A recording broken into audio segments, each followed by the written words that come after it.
Leave of the House to move amendments 1 to 8 as circulated in my name together. Is leave granted? The Assistant Minister. Leave is granted. Leave is granted. The member for Wentworth may proceed. I move amendments 1 to 8 as circulated in my name together. Thank you, Speaker. This is a deeply problematic bill and a deeply problematic process that has been followed to push it through the House with almost no scrutiny. Despite the complexity of the legislation, despite it running to more than 200 pages, and despite it being described by the Minister as the largest reform to Australia's electoral laws for over 40 years. The government and the opposition voted against the bill even being considered by a committee inquiry. This is clearly a stitch-up, trying to entrench incumbency and reduce competition in our democracy. And it is very telling that, aside from the Minister and Shadow Minister, not a single member of either the Labor Party, the Liberal Party or the National Party got up to defend this bill. That says it all. And one of the biggest issues in this bill is the structure of spending caps. Now, I support spending caps in principle. As we all agree, Clive Palmer should not be able to spend more than $100 million on an election. So on paper, the $800,000 spending cap for individual candidates seems reasonable. But when you unpack how these caps are applied, it's clear they create a structural bias towards the major parties. Whilst an independent is limited to spending $800,000, the major party can not only spend $800,000 promoting themselves personally with their name, they also benefit from their party's advertising for the Senate, up to $9.2 million in New South Wales, as well as their party's national spending, which can be up to $90 million overall. The structure of these caps have many loopholes that the Labor Party could line every single street in my electorate with banners saying "Vote One Labor," and it would not count towards their candidate's $800,000 divisional cap. Now I have heard the minister, describe how he didn't need to spend $800,000 in his electorate, and this should be allowed sort of competition. But the point is that this bill entrenches unfairness in competition.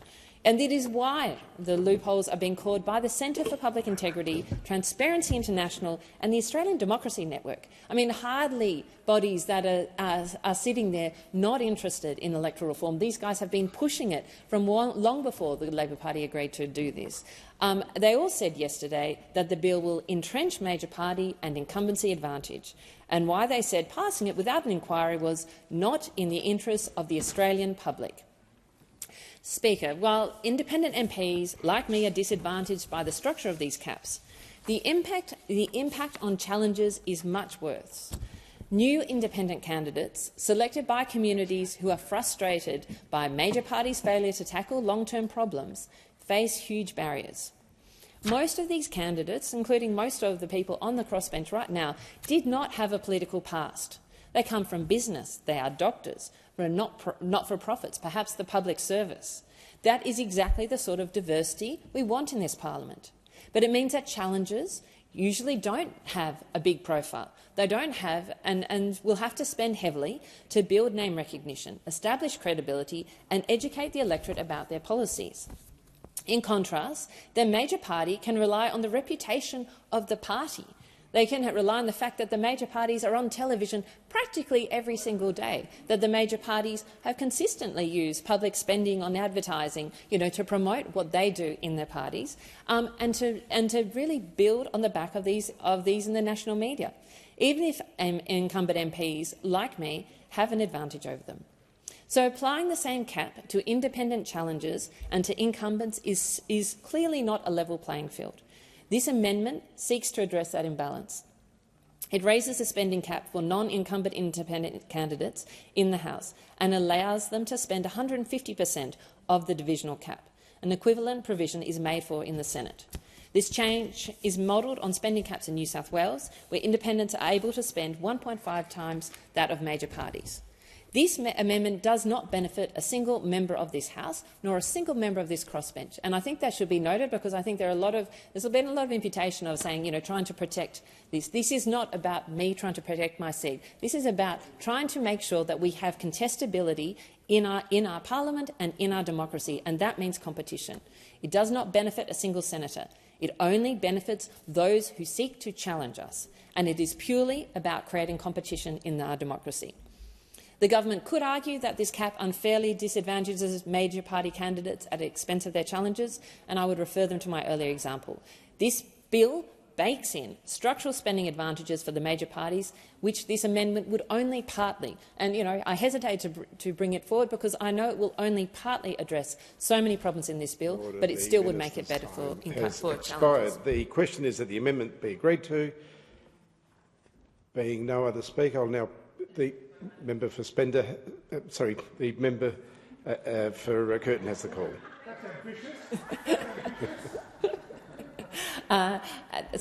Just a question to the minister. I actually have some other questions about amendments I couldn't put forward because, unfortunately, the drafters have not been able to deal with them in time. But I'd appreciate perhaps your response first, and then can we go to perhaps questions afterwards? Is that possible? The Assistant Minister to the Prime Minister. I'll just outline the government's position on this amendment, which will be my contribution for this part of the consideration in detail, which is the government will not be supporting this amendment. The caps have been set based on evidence. Everything has been provided both in briefings, in what we've seen in the Joint Standing Committee on Electoral Matters report and the explanatory memorandum, and our proposal is about limiting the arms race for everyone. The question is that the amendments be agreed to. The member for Wentworth. I'd like to make the observation that that there was a member of the Labor Party in the Senate who has left the Labor Party and joined the crossbench. And there has been quite a lot of discussion in the media whether it was appropriate for her to stay on the crossbench, given that she was not elected on her own basis. She was elected on the basis of the party. And I think that is really the point that I'm trying to make here, is that you could run in my seat. You could not have a candidate until the last possible moment that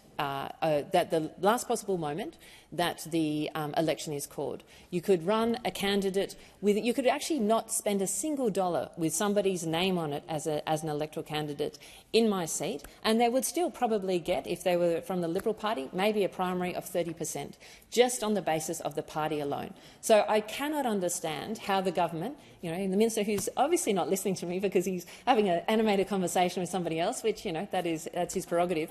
I think that I can't understand how the government can pretend that this is even, that this is sort of levelling the playing field when there is so much advantage from having those major parties behave in that case.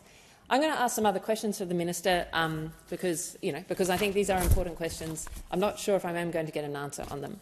Before I do actually want to make a personal apology, which is I named a staff member in my comments yesterday, and I shouldn't have done that, and I apologise unreservedly for that. I should reserve all my comments to the ministers and the people who are responsible. My questions are actually about nominated entities, because the government is making this great case that this is fair, that we're all on the same playing field and pieces like that.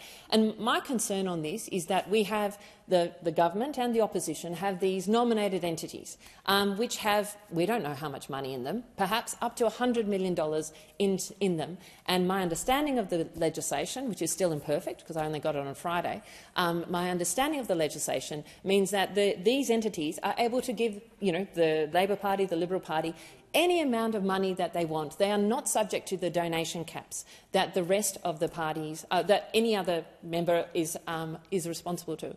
So my question really is, let's use a sporting analogy because there are a lot of people who love sports in this area. If every team in the AFL had to comply with a salary cap, like every team had to comply with a salary cap, but the two teams that have been going the longest, let's call them Melbourne and Geelong, no, not the Swans, they don't have to they don't have the same salary caps because they've been going the longest. Would that be seen as fair? And no, so I think that is my question really to the government in relation to this.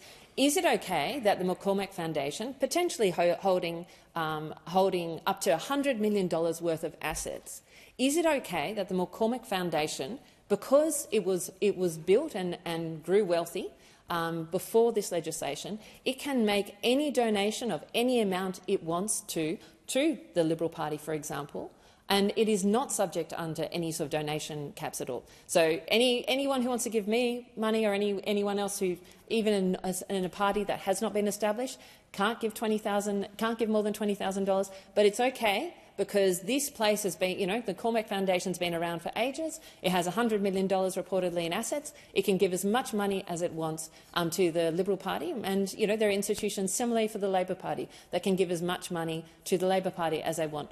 Do you think that's fair?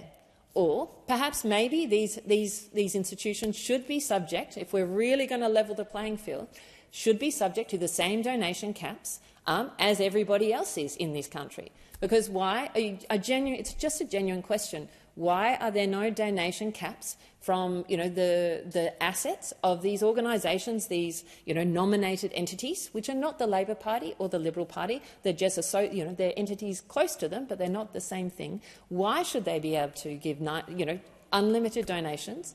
And why should everybody else not be able to have these sorts of donations? Or why is there not some sort of management? If you don't have a nominated entity, why don't you, for instance, get to have a higher donation cap, so that there's a chance for, again, challengers to build up their war chest like the McCormack Foundation and the Labor Party's entities? And that's really a question I still do not have an answer to, and I think goes to the heart of why I don't think this is actually an extremely fair bill.